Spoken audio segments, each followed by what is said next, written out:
2008 में जब वो हमारे बीच नहीं रहे, उसके बाद फिर मैं किसान मंच के अध्यक्ष बना और उसको लेके फिर काम करता रहा।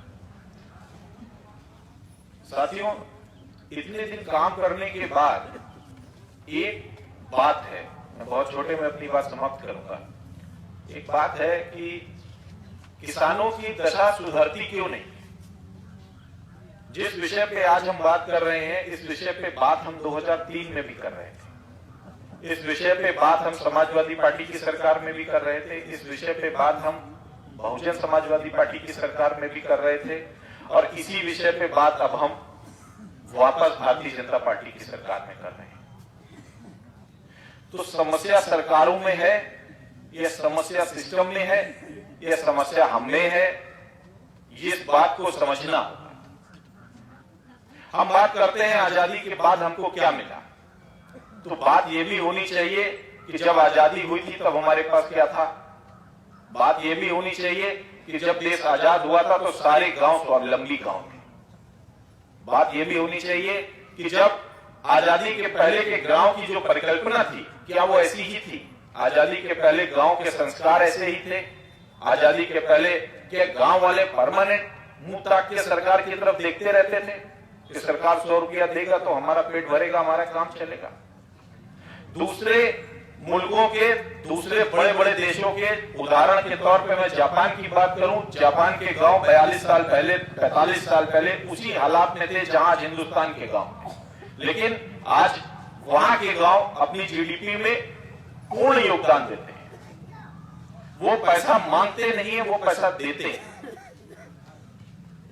आपको ये बात समझनी पड़ेगी कि हमारी दशाओं में सुधार क्यों नहीं हो रहा है। नेता बदलते जा रहे हैं आपके।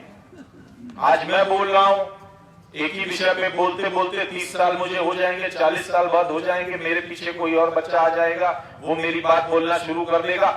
आपके बच्चों की भी समस्याएं ऐसी ही रहने वाली हैं।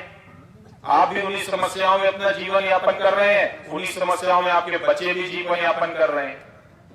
सरकार का दोष तो हम देते हैं, सरकार का दोष हम मान भी लेते हैं, ठीक है ये सरकार का दोष है, लेकिन क्या हमारा दोष नहीं है? दोष हमारा भी है। आप सब लोग जानते हैं कि दोष हमारा भी है। आप राजनीति में, लोकतंत्र में वोट देते हैं जातियों को, आप वोट देते हैं धर्मों को। आपने कभी किसानी पे वोट किया ही नहीं, आपने कभी मांग की ही नहीं। किसान की बात होती है तो सब एकजुट हो जाते हैं। आज देश में किसान आंदोलन चल रहा है, लेकिन किसान में भी बंटवारा हो गया। बंटवारा क्यों हो गया है? इसका छोटी बात यह है कि पंजाब के किसानों ने एमएसपी का पूर्ण आनंद पूरी जिंदगी लिया। मध्य प्रदेश, उत्तर प्रदेश, बिहार, पश्चिम बंगाल के जो किसान थे, उन्होंने कभी एमएसपी का मूल्य चखा ही नहीं। आपने कभी वो मजा लिया ही नहीं जो उन्होंने लिया, तो आपको उनका दर्द भी नहीं पता, आपको उनकी समस्या भी नहीं पता। और इसीलिए देश में पंजाब हमेशा नंबर 1 पे आता रहा और हम लोग हमेशा पीछे रहते रहे। आज से पहले जब भी हम बोलते थे तो हम यही कहते थे कि पंजाब को देखिए, पंजाब के हिसाब से खेती करिए। जब ये बिल आया तो पता लगा कि किसानी के जो आयाम, जो फायदे पंजाब लेता रहा है, वो तो हम सोच भी नहीं सकते, हमारे बच्चे सोच नहीं सकते, हम नहीं सोच सकते। तो सरकार किसी की हो,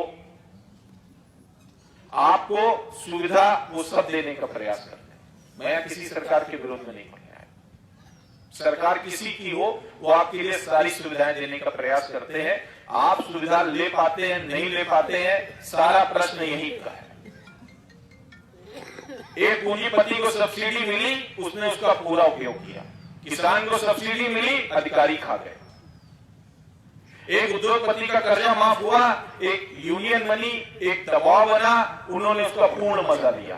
किसानों का कर्जा माफ हो गया क्योंकि उनको कभी फसल की सही मूल्य ही नहीं मिला, कभी सही पैदावार का पैसा ही नहीं मिला, वो हमेशा कर्जे में ही रहे।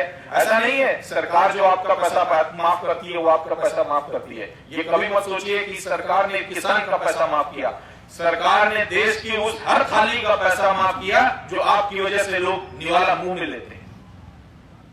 हर उस थाली का पैसा सरकार माफ करती है। महंगाई ना बढ़े इसलिए सरकार आपको वो देती है, जो वो मिलता है आपको। आपका जो हक है वो एक्चुअल में ना आपको पता है, ना आपको मिलता है। जो आता है जैसा समझाता है कुछ दिन के लिए वैसा चलता है। नेता आता है, अपनी जेब भरता है, चला जाता है। ये पुरानी बात है, ये आज की बात नहीं है, ये राजतंत्र की भी बात है। राजतंत्र में भी ऐसा ही होता चला आया। लोग आते थे, राजा बनता था, लूटता था, चला जाता था। आपको हमको संगठित होकर के, आपको हमको जाति धर्म को अलग रख करके पहले ये समझना होगा कि असल में हमारे बच्चों का, हमारा भविष्य का हित किसमें है, उसको लेके काम करना होगा। अब इस मंच से बहुत वृहद स्तर पे बताना मुश्किल है, लेकिन मैं बाराबंकी आया हूं तो प्रयास करूंगा कि जिस परिकल्पना पे या जिस कॉन्सेप्ट पे हम लोग काम करते हैं, जिसपे हम लोग ये कहते हैं कि एक्चुअल में आय बढ़नी चाहिए, खेती कैसे होनी चाहिए और खेती में क्या क्या सुविधाएं मिलने चाहिए, उसका हम प्रयास करेंगे। कि ये राजनीति से इसका कोई वास्ता नहीं है, राजनीति का इसका कोई समावेश नहीं है, हम राजनीतिक बात कर नहीं रहे हैं। लेकिन हाँ, चूंकि लोकतंत्र में है और राजनीति हमको प्रभावित करती है, इसलिए उस विषय पे बोलना पड़ जाता है। लेकिन किसानों का आय बढ़े, किसानों की स्थिति बेहतर हो, गांव में समृद्धि आए, गांव वालों को बाहर ना जाना पड़े। अगर वो बाहर नहीं जाते हैं तो वैसे भी बेरोजगारी की समस्या सरकार के लिए भी समाप्त हो जाएगी। हमने पिछली सरकारों से भी कहा, इन सरकारों से भी यही कहते हैं कि अगर गांव वालों को सबल बनाएंगे तो शहर पे दबाव नहीं बढ़ेगा, वरना अपना शहर संभाल पाएंगे ना आप गांव संभाल पाएंगे, स्थितियां बद से बदतर होती जाएंगी। तो हमको समझ के बूझ के ऐसे मुद्दों पे, ऐसे चीजों पे काम करना है जिससे हमारे भविष्य का नया निर्माण हो, भविष्य नया सुधरे। यही बात के साथ मैं अपनी बात समाप्त करूंगा। फिर आपके बीच गांव में कभी आके चौपाल पे विधिवत इस पे चर्चा करेंगे। इसलिए बहुत बहुत धन्यवाद। जय जवान जय किसान।